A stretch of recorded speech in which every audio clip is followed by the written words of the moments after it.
অমরপুর শহরবাসীর বিশুদ্ধ পানীয় জলের পরিত্রাণ পেতে অমরপুর ডিডব্লিউএস দপ্তরে উদ্যোগে নেওয়া হয়েছে বলিষ্ঠ পদক্ষেপ।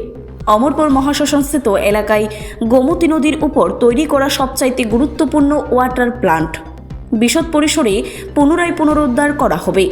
এই মর্মে দপ্তরের এক্সিকিউটিভ সহ এসডিও এবং দপ্তরের ইঞ্জিনিয়ারিং সেল এবং অমরপুরের বিধায়ক রঞ্জিত দাস, নগর পঞ্চায়েতের চেয়ারম্যান বিকাশ সাহার নেতৃত্বে একটি উচ্চ পর্যায়ের প্রতিনিধি দল অমরপুর মহাশ্মশানস্থিত ওয়াটার প্লান্ট পরিদর্শনে যান মঙ্গলবার।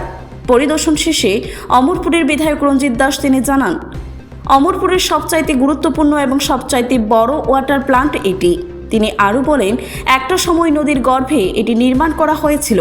বর্তমানে প্রকৃতির অনুকূলে এসে ওয়াটার ট্রিটমেন্টটি বর্তমানে চর পড়ে যাওয়ায় জলের সঙ্গে প্রচুর পরিমাণে বালি চলে এসেছে। তাই নগর পঞ্চায়েতের তত্ত্বাবধানে এই ওয়াটার প্লান্টের চারপাশে খনন করা হবে এবং শহরবাসীর চাহিদা মতো জল সরবরাহ করা হবে। চারু ভারতী শিক্ষা সদনে 2026-27 ইংরেজি শিক্ষাবর্ষের জন্য সকল শ্রেণীতে ভর্তির প্রক্রিয়া শুরু হয়েছে।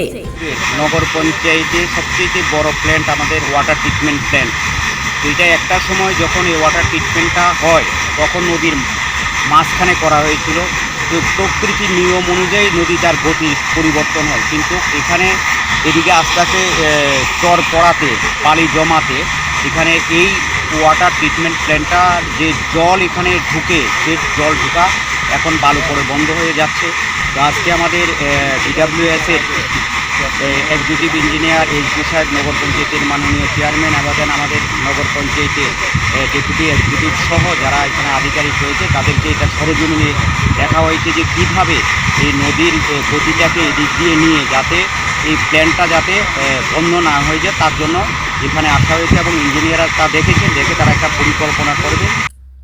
ব্যুরো রিপোর্ট, খবর জনস্বার্থে।